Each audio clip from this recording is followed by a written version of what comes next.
Everybody, welcome. We're reading the Native American collection of stories. It's been a fantastic book so far.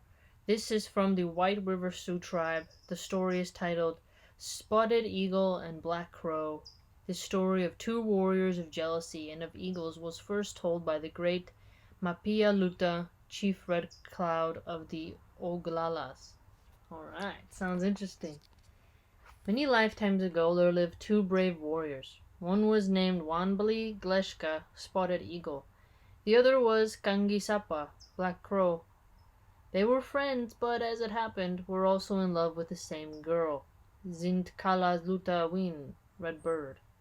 She was beautiful as well as accomplished in tanning and quill work, and she liked Spotted Eagle best, which made Black Crow unhappy and jealous.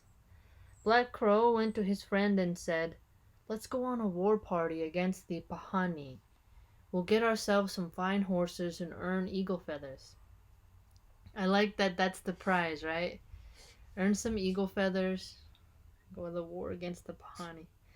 "Good idea," said Spotted Eagle, and the two young men purified themselves in a sweat bath. They got out their war medicine and their shields, painted their faces, and did with that all that warriors should do before a raid. Then they rode out against the Pahani. So there's warrior ritual before you go on a raid. That's interesting. The sweat bath, getting really hot and sweaty, just letting all those toxins out. It's almost like it lets your angst out too, though, because it completely relaxes you. The raid did not go well. The Pahani were watchful, and the young warriors could not get near the herd. Not only did they fail to capture any ponies, they even lost their own mounts while they were trying to creep up to the enemy's herd. They lost their own horses. Spotted Eagle and Black Crow had a hard time escaping on foot because the Bahani were searching for them everywhere. At one time, the two had to hide under water in a lake and breathe through long, hollow reeds which were sticking up above the surface. But at least they were clever at hiding, and the Bahani finally gave up the hunt. So look at that, they couldn't escape. They went in as warriors and then ended up hiding in the water, which is funny. Traveling on foot made the trip home long. Their moccasins were tattered, but their feet bleeding. At last they came to a high cliff. "Let's go up there," said Black Crow, "and find out whether the enemy is following us." Clambering up, they looked over the countryside and saw that no one was on their tail. But on the ledge far below them they spied a nest with two young eagles in it.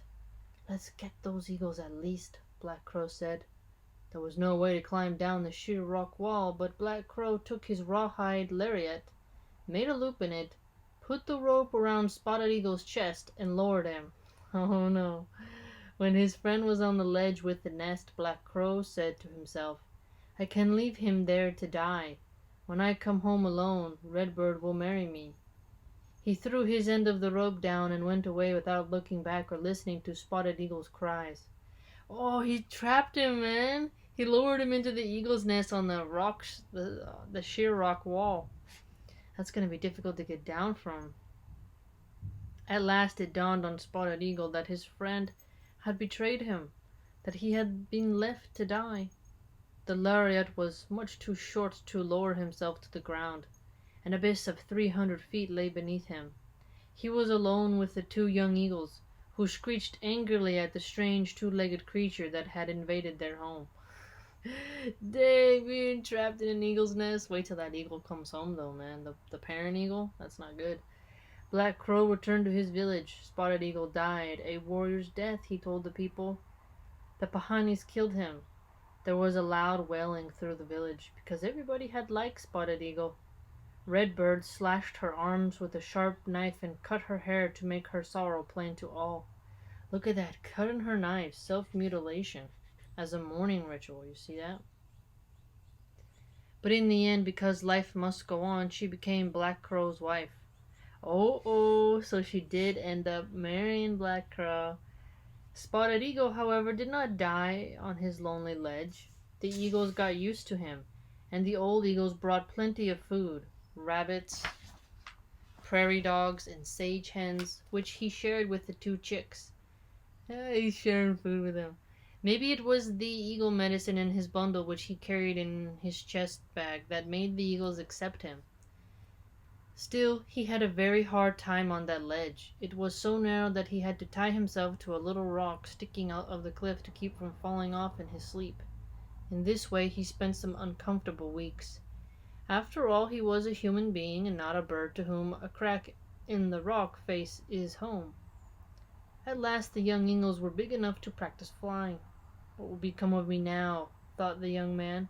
Once the fledglings have flown the nest, the old birds won't bring me any more food. That's so true. Then he had an inspiration and told himself, perhaps I'll die. Very likely I will. But I won't just sit here and give up. Spotted Eagle took his little pipe out of his medicine bundle, lifted it up to the sky, and prayed, Wakan Tanka Unshimalaye. Great Spirit, pity me. Oh, look at that. In our language. You have created man and his brother the eagle. You have given me the eagle's name. Now I will try to let the eagles carry me to the ground. Let the eagles help me, please. Let me succeed. He smoked and felt a surge of confidence. Then he grabbed hold of the legs of two young eagles. Brothers, he told them, you have accepted me as one of your own. Now we will live together or die together. Hokahe! And he jumped off the ledge. He expected to be shattered on the ground below, but with a mighty flapping of wings the two young eagles broke his fall, and the three landed safely. Spotted Eagle said a prayer of thanks to the ones above.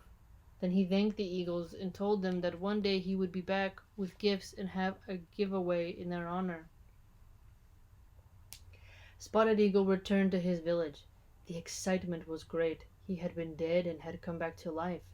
Everybody asked him how it happened that he was not dead, but he wouldn't tell them. I escaped, he said. That's all. He saw his love married to his treacherous friend and bore it in silence. He was not one to bring strife and enmity to his people, to set one family against the other. Besides, what had happened could not be changed. Thus he accepted his fate. A year later or so, a great war party of the Bahani attacked his village. So the Bahani are back now. The enemy outnumbered the Sioux tenfold, and Spotted Eagle's band had no chance for victory. All the warriors could do was fight a slow rear-guard action to give the aged, the women, and the children time to escape across the river. See how this form of masculinity is, the warrior class doing what they can to defend the children, the women, and the elderly. That's a good example of what men do, right? Guarding their people this way, the handful of Sioux fought bravely, charging the enemy again and again, forcing the Bahani to halt and regroup. Each time the Sioux retreated a little, taking up a new position on a hill or across a gully. In this way they could have their families. Showing the greatest courage, exposing their bodies freely, were Spotted Eagle and Black Crow. In the end, alone faced the enemy.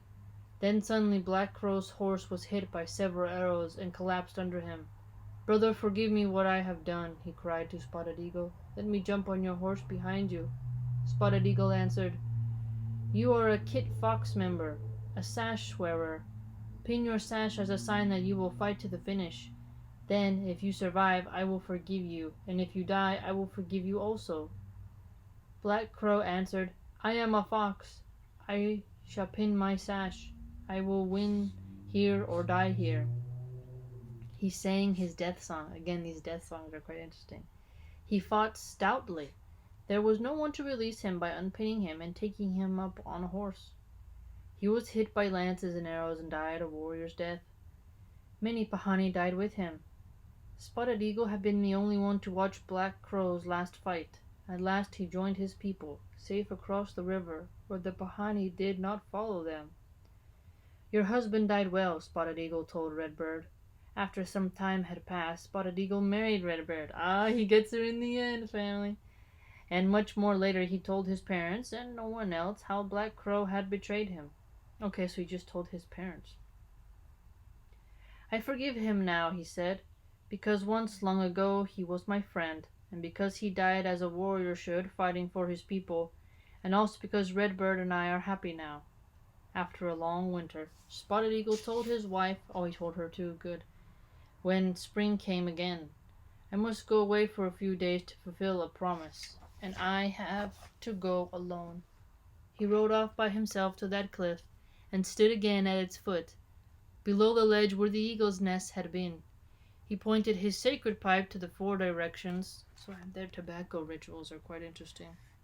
Then down to Grandmother Earth and up to Grandfather, letting the smoke ascend to the sky, calling out, Wanbli Mishunkala, little eagle brothers, hear me. High above the clouds appeared two black dots circling. These were the eagles who had saved his life. They came at his call, their huge wings spread royally, swooping down, uttering a shrill cry of joy and recognition. That's pretty cool, man. Could you imagine? They alighted at his feet. He stroked them with his feather fan, thanked them many times, and fed them choice morsels of buffalo meat. He fastened small medicine bundles around their legs as a sign of friendship, and spread sacred tobacco offerings round the foot of the cliff. So a medicine bundle is tied to their legs. Reminds me of how my birds have like their little band numbers. It's not the same, but marking of a bird, right?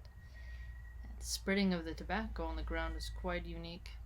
Thus he made a pact of friendship and brotherhood between Wambli Oyate, the Eagle Nation. Look at that, the Eagle Nation, and his own people. Afterwards, this stately bird soared up again into the sky, circling motionless, carried by the wind, disappearing into the clouds. Spotted Eagle turned his horse's head homeward, going back to Redbird with deep content. Told by Jenny Leading Cloud in White River Rosebud Indian Reservation, South Dakota, 1967, recorded by Richard Erdos. Now that's a story.